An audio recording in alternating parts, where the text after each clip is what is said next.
ये लो, तुम P low बेटा। शुक्रिया। ये ग्लास भी भैया को ही दे दो ना। बेटा तुम भैया की फिक्र छोड़ो और अपना ग्लास पकड़ो।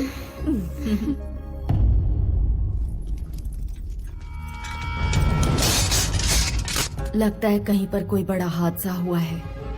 ये आगे ना बढ़े इसी की उम्मीद है। इन सब बातों की फिक्र करने के लिए आपके बेटा क्या है? आप किस गांव के हैं? करनूलू। यहाँ आने की वजह? क्या?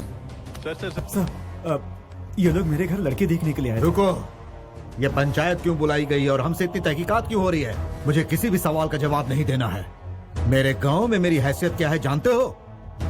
मेरी पार्टी के सारे एमएलए मुझे सर आंखों पर बिठाते हैं। 4 बार मैं एमपी का इलेक्शन भी जीत चुका हूँ। 2 बार मैं कैबिनेट मिनिस्टर भी रह चुका हूँ। मैं किसी से कम नहीं हूँ, राजनीति में हो या दादागिरी में। और ये कौन है जानते हो? सिर्फ मेरे घर का ही नहीं, इस पूरे स्टेट का एक जांबाज लीडर है। आप कह रहे हैं ये जांबाज लीडर है, फिर भी जनता के दुख दर्द को समझता नहीं। खैर, जो होना था सो हो गया। जो घायल हुए हैं उन्हें इलाज का पैसा दीजिए। इस एक्सीडेंट से हमारे गांव के लोग नाराज हो गए हैं। माफी मांगकर आप जा सकते हैं। क्या? मेरा नाम सुनते ही अच्छा चूकी पतलून गीली हो जाती है। लड़की देखने आया हूँ इसलिए ये सब सहन कर रहा हूँ और चुपचाप खड़ा हूँ। कह रहे हो कि इन 2 कौड़ी के इंसानों से मैं माफी मांगू?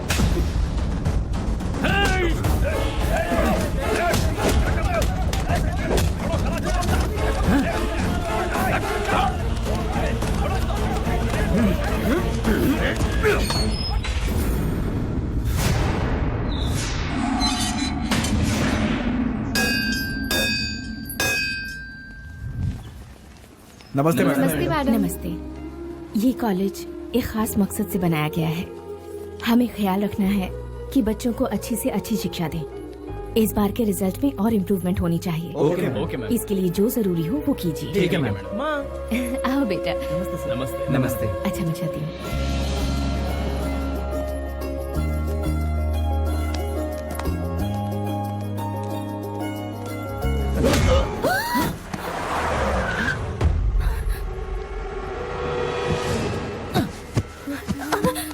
तुझे सारा गांव जानता है, अब मुझे भी जान जाएगा।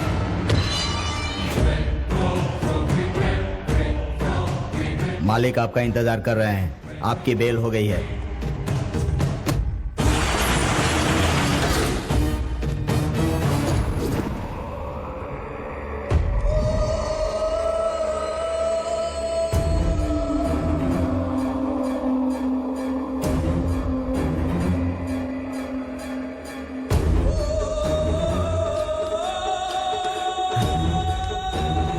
मालिक, ये क्या हो गया?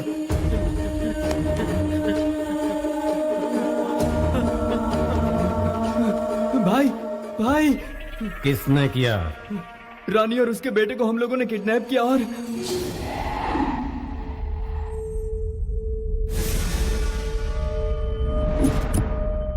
तेरे ही लोगों के सामने मेरे लड़के के पैरों में गिरकर तेरा पति माफी मांगेगा तो ही मैं तुझे यहां से जाने दूंगा।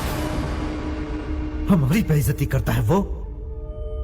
अब तो देखती जा उसकी किस्मत में कैसे बदलता हूँ। किस्मत बदलने के लिए क्या भगवान ब्रह्मा है?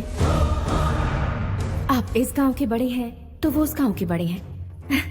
मेरे पति की एक कमजोरी है, जो उनके परिवार पर वार करते हैं वो उनका नामो निशान मिटा देते हैं। इंसान ये बात क्यों नहीं समझता कि हिंसा से जंग नहीं जीती जाती।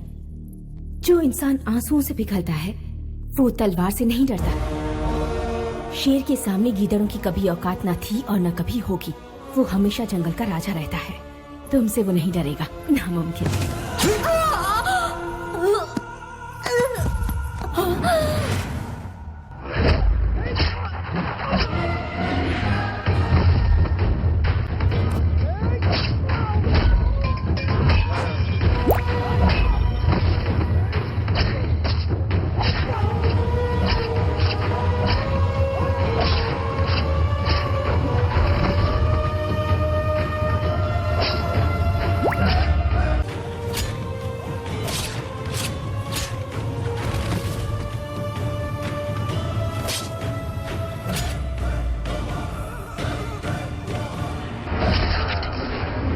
एक छोटा सा लड़का हम सब पर बिजली बनकर टूट पड़ा भाई।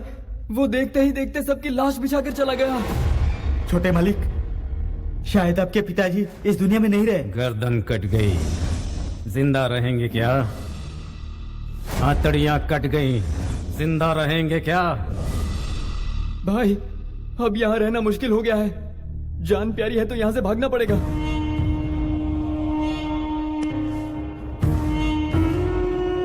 इस गांव में वो दोबारा जरूर आएंगे। मैं किसका बेटा हूं ये मैं उन्हें बताऊंगा। ये मत भूलो कि ये गांव हमारा है। हम उनका इंतजार करेंगे।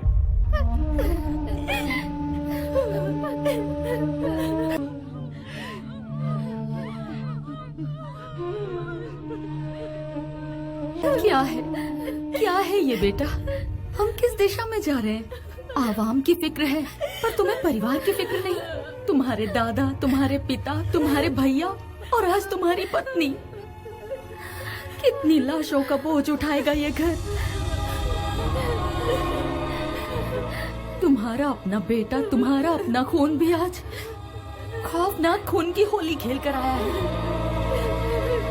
जब मैं इस घर में ब्याह कर आई थी तो कभी सोचा भी नहीं था कि ऐसा दिन देखना पड़ेगा।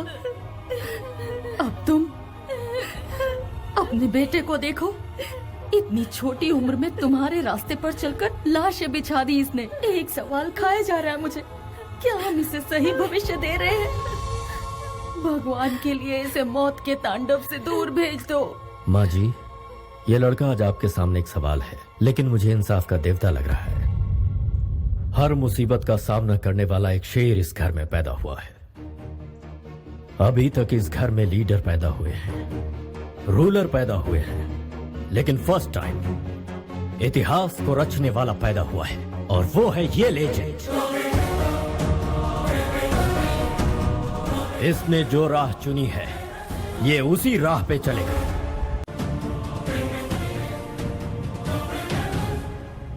जितेंद्र अपने साथ की हुई बेइज्जती की आग में जल रहा था।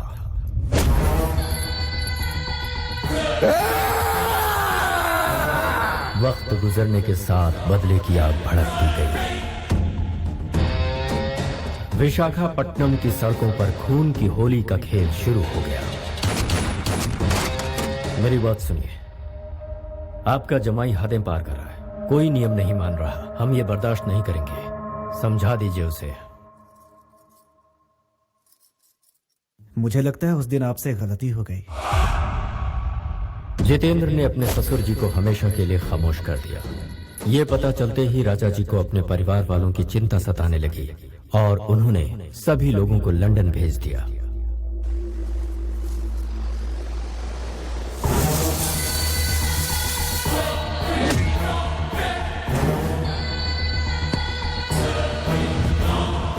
चारों तरफ राजा के एक्सीडेंट की अफवाह फैल गई, लेकिन हकीकत में वो एक्सीडेंट नहीं था बल्कि उनका खून हुआ था।